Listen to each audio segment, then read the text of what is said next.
Big data. Big data. The big data. Big data. The big data. Today's big data.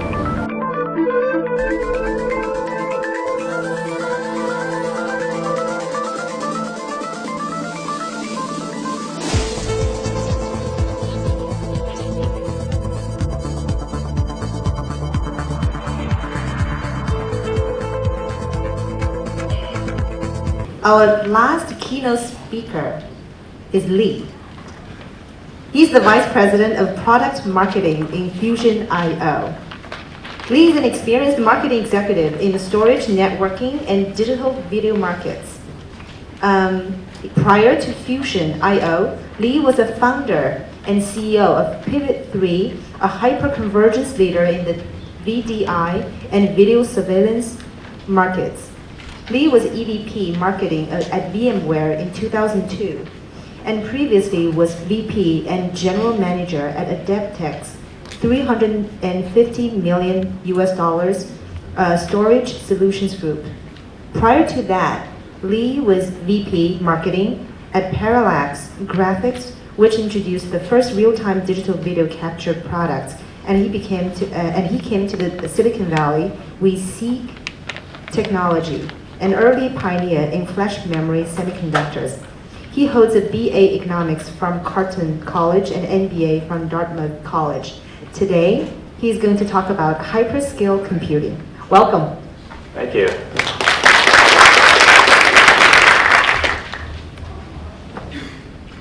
Okay, thank you very much. I was going to tell you whether I was born in 1947, but after that talk, I'm not telling you anything about myself. I'm keeping it all right here. I may be the least qualified semiconductor person here, and I'm not Chinese either, although my name is Lee. Okay. I did grow up around semiconductors, though. I grew up in Poughkeepsie, New York. Many of you know that's home of IBM Town. My dad ran some of the fabs there. We watched fabs go from, small little wafers until I came to the Valley through Seek, which had its own fab here in 1986, a 4-inch fab, looking at going 5-inch until we made the inevitable choice to go fabless. And then have just, I'm watching 450, millimeter wafers, and it's unbelievable. There's never been an exciting time to be in semiconductors, in my opinion. And I'm going to talk about solid state, which it turns out, coincidentally, when I came to the Valley through Seek, we were building the first 1 megabit flash chip. And so you look right, kind of now taking these flash chips and what you can do with this now and how it applies to big data. I got some really interesting things here. So let me figure out the clicker and move from here. So what is hyperscale? So if you think about hyperscale, there's a couple of attributes. Cloud-based is just one of these things. So if you think of Facebook, iCloud, of basically moving into the cloud, anything that's cloud-based. You're also thinking now about servers. And there's some evidence, we talked a little bit about how we're moving storage back into the compute side. That seems like that's pretty hot. How about if I move it? Yeah, there we go, it's better. So using servers, high volume servers. Anybody know? I'm gonna ask some questions here. So how many servers are sold a year? 10 million. So numbers just came out, 9.67 million for 2012. How many storage appliances are sold? How many, let's do it this way. How many units do you think NetApp ships a year? 20,000. It's tiny. It's tiny. It's really interesting, right? So high volume servers are using high volume semiconductors, primarily Intel CPUs. You've got a lot of RAM going in, right? You got Intel chips for networking or Broadcom for networking. You've got really high volume cost economies, and that's what hyperscale loves. And we're going to talk about why that is. Big data loves it too. So one of the reasons is you're scaling out. So you can scale out your infrastructure, meaning you can take servers and build out your infrastructure in piecemeal. So what we're going to talk about is how hyperscale is completely different on the planning cycle from what you see in today's enterprise.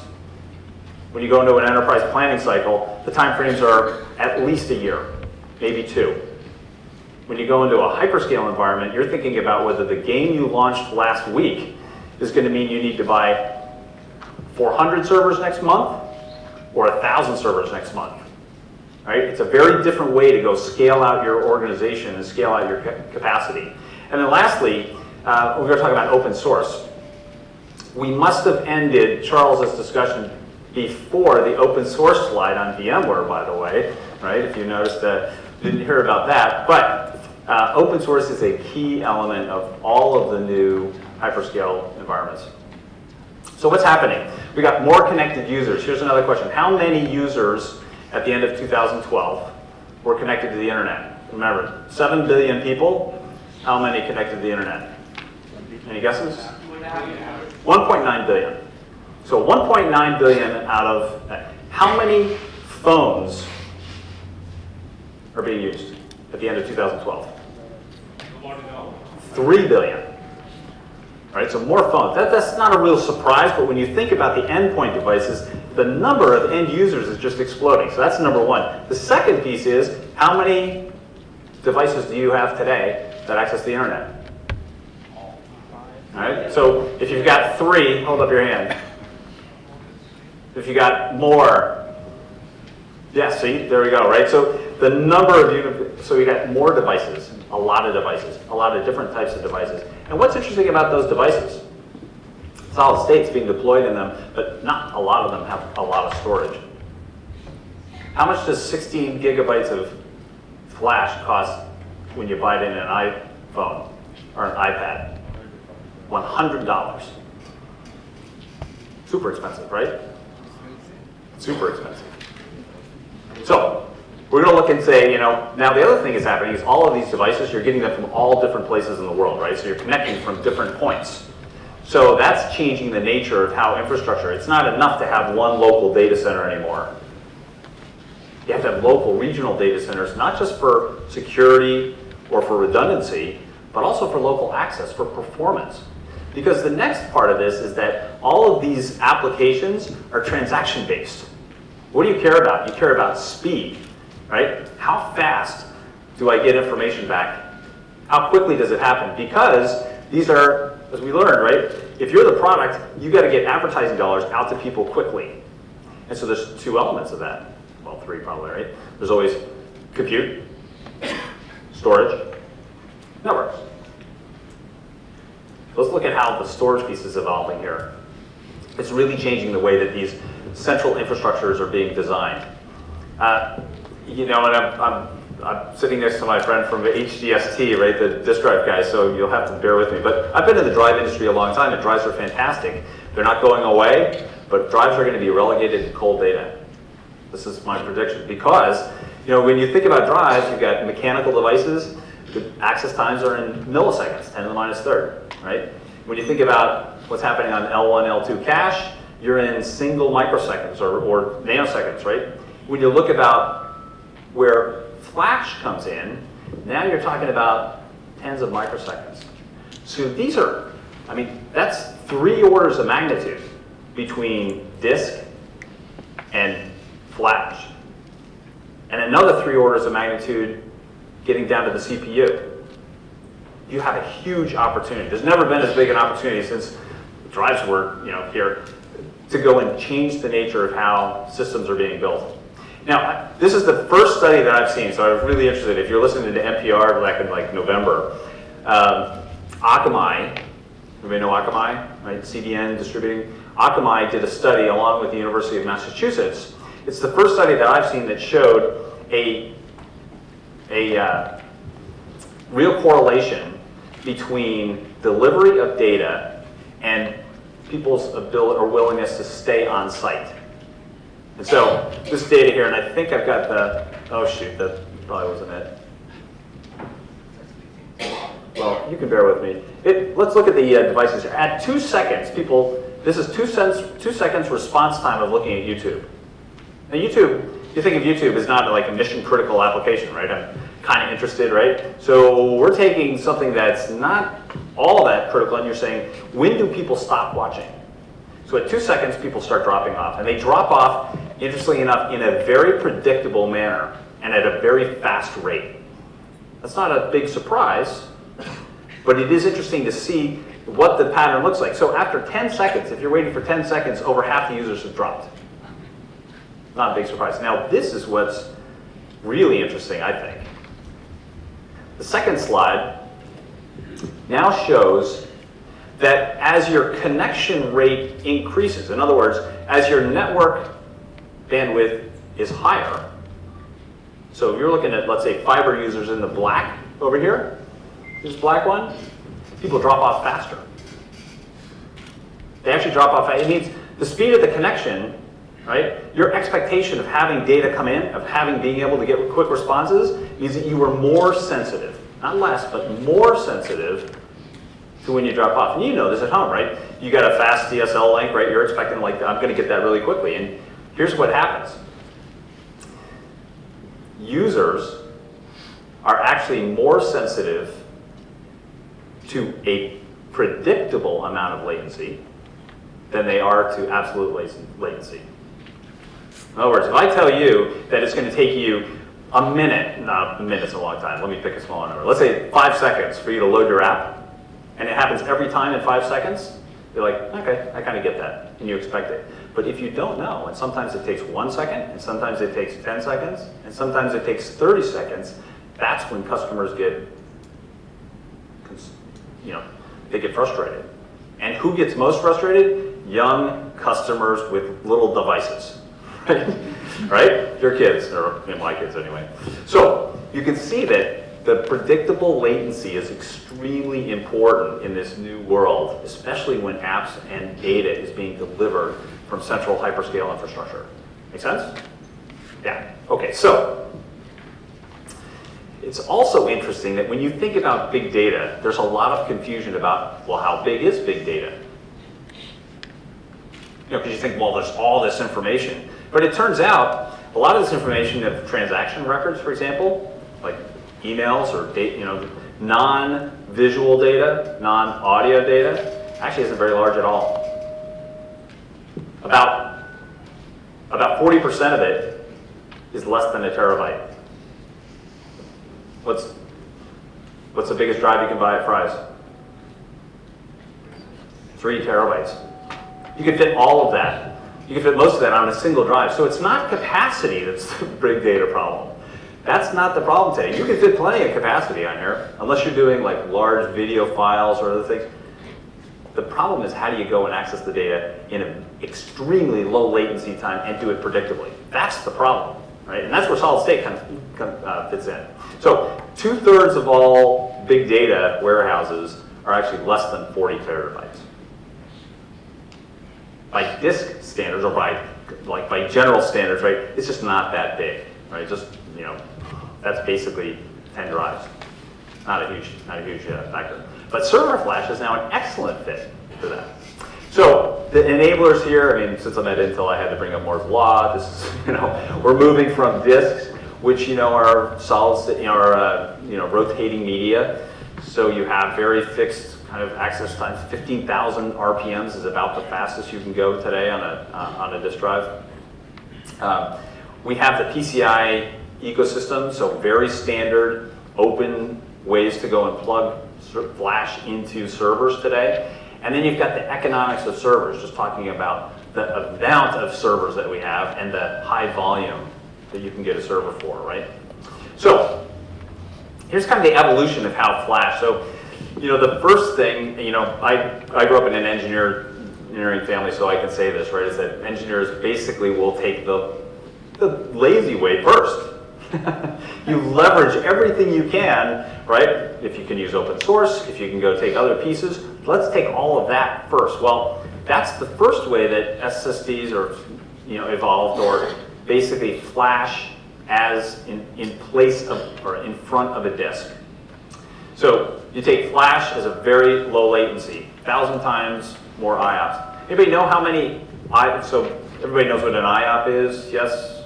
No? All right. IOPS, some people do. So IOPS, input, output from disk, right? So how many IOPS can you get from a single disk today? About right. Yep, about 125 from a SAS disk, about 100 maybe, you'll nod if I'm in the right ballpark here. 100 basically from a SATA drive that you'd buy at so 100, right? So you'd have to put a lot of drives together to get any meaningful what's called I/O.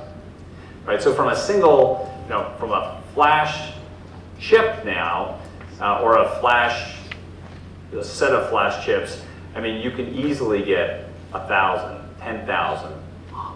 We're getting up to, we're going to be showing on Monday, over 1 million IOPS out of flash. I mean, the numbers are staggering. And what's changing now, instead of just having flash in front of the disk, the first thing was, let's change flash and let's think of it like a disk. And so the first systems around flash, called SSDs, or solid state disks, the idea was, we'll just take the flash chips and we'll wedge that into the current storage protocol stacks. So this would be like SATs or SATA or fiber channel. There's a whole set of storage protocols. These storage protocols were designed around they were designed around a very slow, high latency disk. So for any of you who have been in startups or want to be in startups, one of the things to think about is, how do you take a new technology, jettison all the stuff that was done before, and take a fresh approach so you can take advantage of the new infrastructure? How do you do that? Because when you do that, then you get gains that are extraordinary. And there's a whole set of pain around that, because software layers have to be created, but that's all the value. And that's the opportunity with flash right now, is forget about all the things about legacy disk controllers. I mean, I built a lot of those at Adaptec and other places. You don't need all that. You need a different way to go and access flash directly, and access it at the sub-device level even. And when you do that, then you have an opportunity for completely changing the game. And I've got a slide here in a minute just to show about what we've done as an industry around disk drives. So flash as memory. Now all of a sudden, when flash gets big enough, and we're looking at flash now, we have single PCI cards with over 3 terabytes of flash, you can put in an entire database on the flash itself. Completely changes the game. And the server becomes now the full Monty. Right? The server has the storage, it's got the compute. It's able to go and process things in a very exciting manner. So let's just talk about how this works. So if we took 192 drives in a 42U rack, you can now put that in the palm of your hand in terms of IOs. It's that dramatic. And you can imagine, if you're a hyperscale company, right, building out big data centers and server farms, if you can go and have that amount of compression, think about the power savings, the cooling savings, the rack space savings. It's dramatic. So, if you went back to the existing kind of what I call scale-up storage, so that's a set of controllers, a whole set of disk drives, right? And that, as Charles was talking about, we've taken that away from the servers because it was just too hard to have all the capacity. You didn't want that inside of a single server. And also, from a virtualization, once you virtualized a single server, you really didn't want to have the storage local to that server anymore, because you wanted to support a bunch of really interesting, innovative features from VMware, like vMotion, the ability to move and migrate data, migrate applications in real time. DRS, the ability to distribute applications. You had HA, which is the ability to go and restart an application on another server. Well, it turns out now you can go and support that with solid state inside of a server, and now you can move from yearly planning cycles based on proprietary storage systems down to monthly planning cycles based on just buying servers with flash. You can scale the storage with the compute. So instead of having to scale them separately, which is difficult and hard to manage, you can now go and basically take and add terabytes of server-side flash as a way to go and scale out your system. For big data, this becomes really interesting, because if you think about scaling, right, and building a business based on big data, you're building it based on saying, all right, I've got this much data, this many customers, and now I want to go and add a new market segment, or a new set of customers, or a new set of data. And I go and I can scale that out by just adding incremental servers. It makes very cost-effective infrastructure, and we call that hyperscale. This is a slide showing what's happening internal to the market. This is disk-based versus, so you can see the what's happening on PCIe cards using flash. I mean, tremendous market growth happening right now. It's the most disruptive change I've seen, I think, since VMware came into virtualized infrastructure in 2002 into servers. I've got a few things here, just, I find it interesting, I hope you do, about what we've done as an industry around disks. Because in some sense, this is really interesting, because engineers also are really creative about making sure that you could take cheap disks and make them what? Reliable, right? This is the RASD thing. This is reliable, available. So here's what we did. We put batteries on them in these controllers, right? We had batteries on controllers so that in case the controller died, you had in-flight data flying to the cards. You wanted to make sure. So now you have to go and manage and support batteries inside your system, right? Solid state takes care of that. You can go and you can protect in-flight data without any batteries. We put hot plug, right? You've got your disk drive. You had to prepare for that disk drive being able to fail. So when the disk drive failed, you have to have a hot plug way to go and pull the disk drive out, keep the system up and running, jam a new disk drive in, have it rebuild. I mean, all this is really, elegant stuff. But there's no mechanical failures on solid state. Changing the game. And so things like hot plug become relatively meaningless. Do you hot plug your RAM while the system's running? No. CPUs? Not so much. Right? So it's a really interesting way to go think about, hey, let's go treat storage like I'm treating all the other components, which are silicon-based. Right? That's the exciting part. All right, what else? Disk space I talked about, and these large separate storage. What you found was because the IOPS were so small in disk drives, is all of the performance data coming out would be on, you'd take a whole pile of drives and short stroke the drives. So you could go get really fast performance, but you'd have like 100 times the capacity that was required and more power, right? So it's a way to go and rebalance using solid state, rebalance the system. What else? That's what I was saying there. And then getting away from these, from non-memory interfaces. So memory interfaces, right, are super fast, built around low latencies. Storage interfaces are built around high latencies and mechanical devices at the other end of the wire. How about reliability? Let's talk for a minute about reliability. So think about disk drives. So disk drives are spec'd now at 1.2 million hours mean time between failure. But if you read the fine print, that normally excludes any deviations in the media first.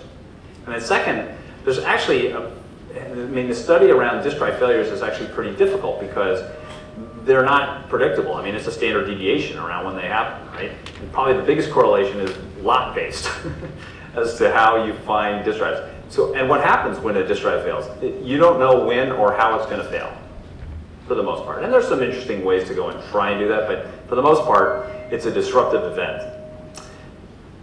This is what it looks like in a solid state world. In a solid state world, it's very predictable. You know what the end of the endurance is. It's based on writes. You're writing to it, the device. You can go and monitor it, and you can show that as a predictable manner, this is when it's going to be through its useful life. And so it gives you a very finite planning purpose, right? And by the way, right, this like way exceeds what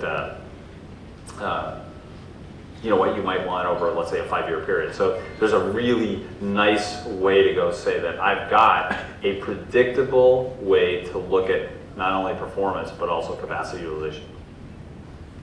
And so, taking disk out of just the high performance area, disk still as a statement of record, right? So being able to do the recording systems, I mean, disk is going to be around for a long time.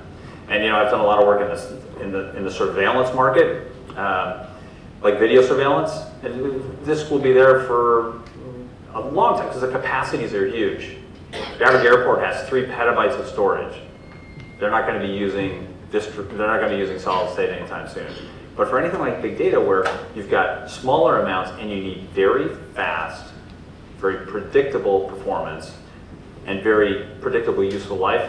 There's some really interesting ways now, and I'm really excited to talk about some of the Fusion IO work is about how do you go and look at working at the device level to have things like atomicity at the device level, to have very fast writes, and basically be able to accelerate database transactions, which are really the base of this. There's also some interesting business innovations. Hyperscale customers I mentioned like open source on the software side, but they also, interestingly, like really inexpensive, cost-effective hardware.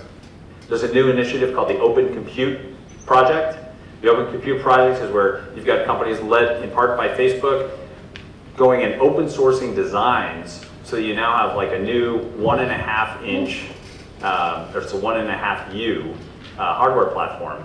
A very interesting, exciting way to go and bring down the cost of the underlying hardware platform. And just to give you an idea of the results, I mean, these are some of the customers that we tend to show. But companies like Credit Suisse saying they're getting 5 times faster data analysis.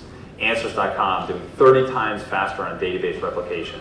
You've got 15 times improvements on queries. It's very interesting to look. When you think about those types of numbers and those types of improvements, solid state brings the opportunity to really change the game about how you think about the value that big data gives, not just to the providers, but also to the users.